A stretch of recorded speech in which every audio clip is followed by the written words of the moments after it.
ये गब्बर आ गया है नदी और गब्बर अब पकड़ में नहीं आने वाला है, पूरा गर्दा उड़ाएगा। ये देखे साला इससे आता है हरामी, फिर भी रुका नहीं, सीधा भाग गया।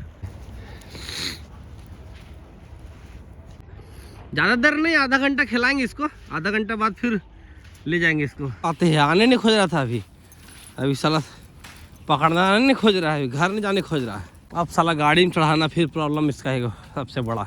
यार बड़ा मुश्किल से चढ़ा है, इसका हाँफने से इधर बैठे कैसा है, डर गाड़ी में बैठता नहीं ना, मेन प्रॉब्लम ही है, गाड़ी में जल्दी बैठता नहीं है, इसलिए इसको डर लगता है। लेकिन हम इसको अब आज से सिखाएंगे गाड़ी में बैठने का तरीका, है ना। गाड़ी में एक बार बैठना स्टार्ट कर दिया उसके बाद फिर डरेगा नहीं। मैंने पहले कभी बैठा नहीं था, इसीलिए डरता था। अभी अब से सिखा देंगे इसको गाड़ी में बैठना, उसके बाद फिर गाड़ी में बैठने से भी नहीं डरेगा। अभी फिलहाल जा रहे हैं हम लोग घर। अब चलो गब्बर आ जाओ, आ जाओ आ जाओ आ जाओ आ जाओ आ जाओ आ जाओ, यार आ गया।